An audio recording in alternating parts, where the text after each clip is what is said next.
Welcome back, everybody, to another episode of the Ideas Exchange presented by InXpress Podcast. I am your host, Paul Castleberry. This is the podcast where we're trying to dive into all aspects of business, entrepreneurship, tech, marketing, throw something in between all those categories. We try to cover that here on this podcast. And my guest today is Mr. Andrew Dawson. Andrew, welcome to the show. Thank you, Paul. It's a pleasure to be here with you, and thanks for having me on your show. Yeah, we're very excited to have you on. I was talking to my boss about this, and it's a topic that is pretty hot for our own network and business as a whole. But before we get to that, Andrew, why don't you give us a little bit background on yourself, who you are, the 411? Yeah, absolutely. So my name's Andrew Dawson, and I've been working in the supply chain for over 10 years on the brokerage side, both on the brokerage side and on the asset side of the business. Really have a passion for logistics and supply chain, and really have been fortunate to lead some hypergrowth organizations and be a part of those organizations for a number of years, specifically LTL, but all things freight. So have a passion for the freight brokerage and asset side, and really, logistics and freight is the lifeblood of the economy. And so getting to be a part of that, and helping get those raw materials to manufacturers so that consumers like you and me can buy those raw or buy those finished goods is really exciting. So loving every minute of it.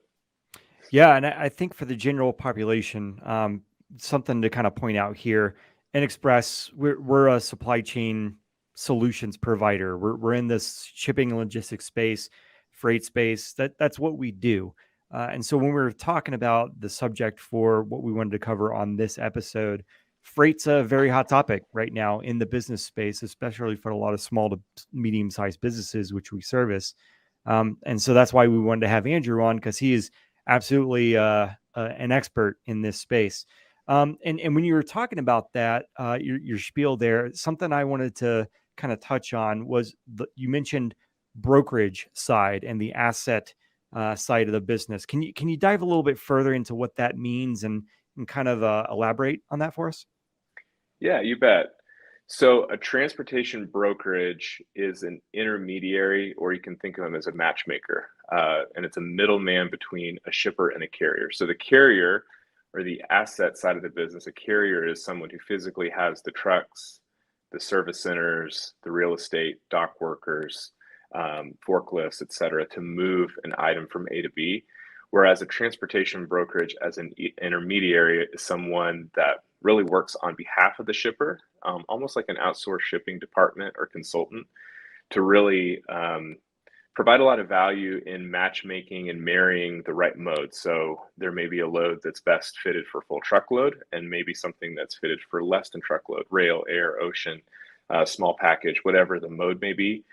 But it's about finding the right carrier that has the right service level at the right time with the capacity that's required for each individual shipment, and making sure it meets that timeline and delivery requirements for the end consumer. And so the broker is the one that typically is taking a consultative approach to act on behalf as a partner with the shipper, and working with those specific carrier partners. And so it's a vital role in our economy, really for small to medium shippers to provide cost-effective solutions that are leveraging those carrier relationships, and they're leveraging their scale and their technology platforms so that smaller to medium shippers get the benefit of what a 3PL offers, or brokerage. 3PL meaning third-party logistics or brokerage. So that's kind of the difference between the two. Gotcha. Yeah. I mean, there's tons of carriers out there, right? I mean, we partner with a lot. And so I think when small to medium sized businesses come into this, they see that maybe their eyes just kind of glaze over and they don't know where to begin. And that's where someone like InXpress steps in to try to help that and navigate that. Speaking of the business owners today, I was wondering if you could maybe talk about what some of the challenges are that affect the operations, especially in the freight mode or the freight side of things. Can you touch on that for us?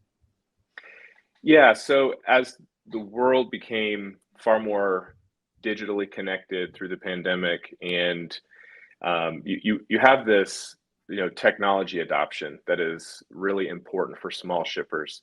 In the past, typically smaller logistics operations would run on paper, and you'd have a stack of BOLs you have a stack of documentation that the shipping manager would get, and then they'd have to get those out to to carrier partners to pick up.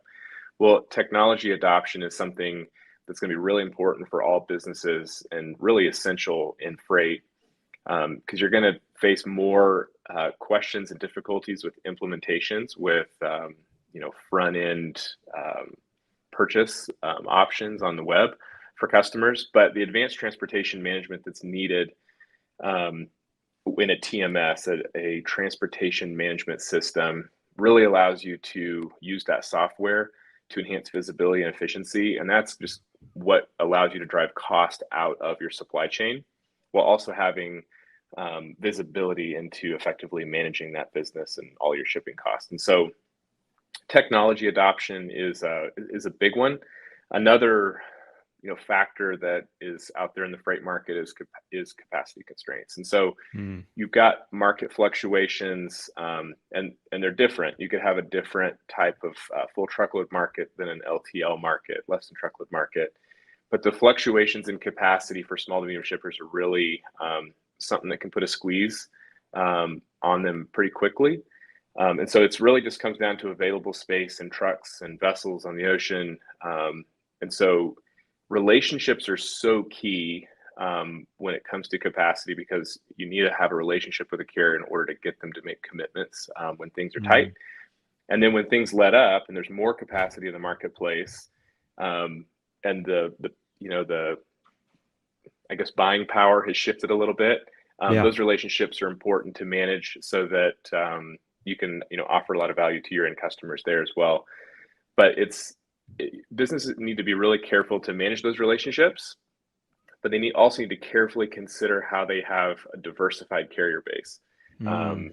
With some things out in the news today about Teamsters and potential strikes and things like that. Having a diversified carrier base is going to be really important for businesses so they can electronically and immediately dispatch to a diversified carrier mix and not run things on paper with one or two carriers. So that's an important challenge to think about.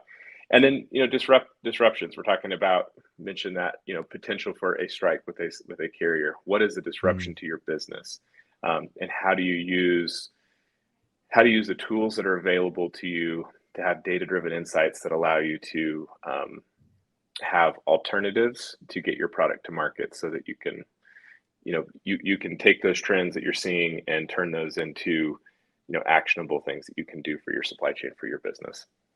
Yeah. So what I heard there was, don't put all your eggs in one basket, right? And don't pigeonhole yourself to just one particular carrier. Gotta diversify. Technology. You mentioned that. I want to visit that and talk about that a little bit more. I feel like the freight industry itself, and this is something you and I had talked about, it hasn't really changed or morphed all that much in the past, like 50 years, I would say. I mean, it's the old dinosaur that's there and it's running and hasn't really been revolutionized, but the tech side of it has. So can you kind of talk about how that's revolutionized the way business runs and businesses manage their freight operations? Yeah. So from that point of view, I mean, increased visibility is a huge thing that has really come onto the scene over the last 10 years, and it's gotten better and better. But technology, when it provides that increased visibility in your supply chain, it's starting to allow you to make decisions on what's currently happening in your network, and rather than trying to make decisions on something that's already happened. And so oftentimes, there were routing guides, and there were a piece of paper on a desk that said, if it goes to these states, then this is the carrier you use, and this is the person you call. Technology has gotten us to the point now where you can see what is in transit, what's set for pickup, what's going to be delivered, where is the freight. But not only that, you can get to where you are using very specialized partners in specialized markets, and you're using a lot of carriers really effectively, and you're using those carriers at their greatest strengths. And some of those carriers may have some weaknesses for your specific business. May it be transit time or whatever the case may be. But what technology allows you to do is to assess and make decisions based off that individual shipment, and be proactive with those decisions. And that also allows you to have better customer service. If you know where your freight is and you can have a solid ETA with a good partner that you have a relationship with, then you can make a pretty reasonable ETA or commitment there. And then as you manage your business overall, that increased visibility is huge. Along with that, automation and efficiency, kind of rolls in there, but technology allows you to scale with your business, and keep your operational costs lower because you don't have to hire more eyeballs to look at your freight business as it grows. You can use technology and have different types of roles rather than just someone that's quoting and booking all day. Right. And so that really can change, your customer service and the feel of your business and the, what you're selling and how you're delivering on that for your customers. Connectivity, and data-driven insights. If you look at the type of solutions that are out there, with freight forwarders and carriers and the different partners that you have to use, it's a global economy. And so you've got, you may have drayage, parts to your business, and then international air, ocean coming in, and then LTL and all the documentation that goes with that. Anything you can do to increase your collaboration and connectivity with those partners is huge. And then having someone in your corner for parts of your supply chain that may be a little bit, confusing, really, bringing in an expert. There's parts of that where it makes sense to outsource that. And so just, measuring that, identifying that, having someone in your corner that can help you with those pieces that, require a little bit of extra lift that may have a team themselves. Where does it make sense to outsource that so that you can give a best-in-class experience to your end customer? Yeah. Bit of a curveball for you. Do you feel like adoption is hard with tech in this space, or is it pretty well received? I think it's getting more and more accepted for adoption. I think many large shippers have already gone far down that route and have started to create their own systems. But I think adoption for smaller shippers and medium-sized businesses can be challenging, because there's that tendency to rely on a relationship with a specific person they've worked with for 20 or 30 years. Mm. And there's a lot of value in that, absolutely. But a really good I've worked with partner, Joe for 20 years. I don't want to get rid of him. right? And I think a really good partner can utilize and work with a customer's solid relationship at a carrier, but also increase the value that they can bring by really giving them a lot more visibility and a lot more tools to utilize that. So I think a good partner doesn't get in the way of those relationships; it enhances those relationships. Gotcha. Well, as far as choosing the technology or the shipping partner, what are some of the factors that the businesses need to consider? So flexibility and scalability are huge. You don't want to partner with a partner that can't scale with your business and can't provide you the tools that you need in order to scale and manage your cost and be really flexible. Mm. And flexibility comes down to, is a partner going to put me in a box based off of my spend or my Mm. market segment or how I do business or the mode that I have, or the modes that I use? Flexibility is finding someone that is going to learn your business, be a part of your business, and seek to understand your supply chain better than you understand it as a customer, to really sit down and get into the weeds and then bring that back to a macro view and really assess it. So flexibility and scalability in that partnership. And I mean, a partner's got to have competitive pricing. You've got to have, in my opinion, transportation intermediaries or 3PLs or brokers that can provide all modes of service. So we're talking a holistic international parcel, a holistic domestic parcel, holistic domestic LTL and full truckload offering are really a necessity and a requirement, because you never know, what type of mode that you'll scale into and grow into.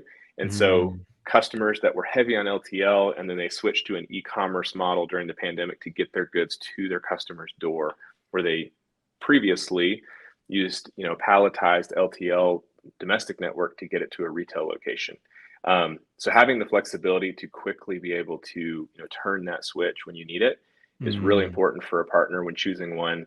Um, and the network coverage, the cultural fit, the partnership approach. You want to find a partner who sees the capacity, the trucking companies, um, relationships as a very important piece of their business, because those relationships are going to allow them to provide um, best in class pricing, best in class service, and really get priority within the network. And so you're looking for not only for yourself to find a long-term partner, but you need to find a partner that has long-term partnerships with large established, domestic and international brands that can offer a lot of value. Because delivering on your word over many years as a broker to a carrier allows you a different place in the market than a lot of small, brokerages that might make a lot of promises but don't have those established partnerships. yeah, yeah, for sure. There was a word in all of that you said that I think all of us are getting. I think we're pretty much over and we don't want to hear it anymore, but I think we're still feeling the effects of it. We got to talk about pandemic. What things changed a lot when that happened, and the shipping and supply chain and logistics industry for sure changed a lot. So maybe you can elaborate on, how is the ground freight transportation side of all this? How's that changed since the pandemic? Yeah, absolutely. So during the pandemic, there was a big drop in business if we look at ground transportation initially, and then it swelled and grew very quickly as everybody's, the way they consume their products changed very quickly. And then you had a lot of demand of overseas goods in ocean vessels. You could probably remember in the national news all the pictures of container ships off of the port of Los Angeles and Charleston just Yeah. waiting to unload. Um, and carriers really learned a lot about pricing discipline. And so when the market got so full that carriers really had their choice of which partners, which customers they could work with, carriers took that opportunity to to level set and adjust how they looked at their profitability. And so they became more profitable businesses than they had in the past, and that healthy environment for them. But carriers, in learning that pricing discipline, have really changed the way they think about the future. Carriers, specifically LTL carriers, they're not chasing volume at volume's sake to get shipment count. They Mm, are managing their yield. FedEx, Freight removed some capacity out of its network by shutting down some of its service centers, and so you're seeing that they're managing their associates, they're managing their business, they're managing their real estate, thinking about the longevity of that network. And really what the pandemic did was expose how the global supply chain is so interconnected. Because if you have an mm, ocean vessel sitting off the port of Long Beach that can't unload for 90 days, you can't get your product to market. And so that really exposed that, and it brought supply chain as a topic to the top of a lot of C-suites view of their business, and they're paying close attention to it. And then the other big thing that happened with a network that gets full, carriers then not only do they choose profitable freight, but they're going to choose good freight over poor freight. And so if you have mm, really long items that are difficult to cross dock, really high, liability, expensive items within your network, carriers had the choice to kind of purge some of that from their network. So that changed the mm, landscape a little bit. You saw a lot of carriers not really have an appetite for long, extreme length freight in their networks because they could move 3 times, the mm. pallets in that space, and so they were making those choices. Um, so that really did change the network quite a bit, but it's made it a healthy network, and it's made it a robust network. And so if you have quality freight and you have quality relationships and you have a quality way to interact with carriers, you can do really well in this freight market. Simply because the carriers are healthy, and they have more to invest in their business, which ultimately helps everybody get their product to market in a timely manner. So they're just kind of they're making their selection a little bit more healthy for the business, and yeah, that's interesting. Haven't thought of it that way. So looking into the future, what's your predictions? What's going to change in the next 5, 10, 15, 20 years in this business? So if I had I don't have a crystal ball, but if I had to guess, Use your tea leaves or whatever you got. capacity constraints are going to be here with us for some time. Even if as the market fluctuates and you see less freight than there was, a year or two ago, carriers are managing that capacity really carefully, and they're looking at their yield, not their shipment count. And so they're trying to manage how they keep their network full, and how they manage their associates and take care of their associates, within their network. Real estate's a big deal. There's not really anybody out there that could go start an LTL carrier without a significant cost. The last LTL carrier to enter the market was in 1983, nearly 40 years ago. It was Conway Freight. And so you think about opening 100 or 50 or 150 service centers in highly densely populated areas. You're probably not going to get zoned, and it's going to be so expensive, the capital expenditure for that. And so there could be some consolidation between LTL carriers. Door pressure is huge. It comes down to who has the capacity to move freight within those markets. And as they manage those profits, the LTL networks will become, there's not going to be a lot of additions to that market. So managing the relationships with the carriers you have, not burning bridges, very important, because there really is about 20 LTL carriers that are moving the vast majority of the market. So it's really important to keep that in mind.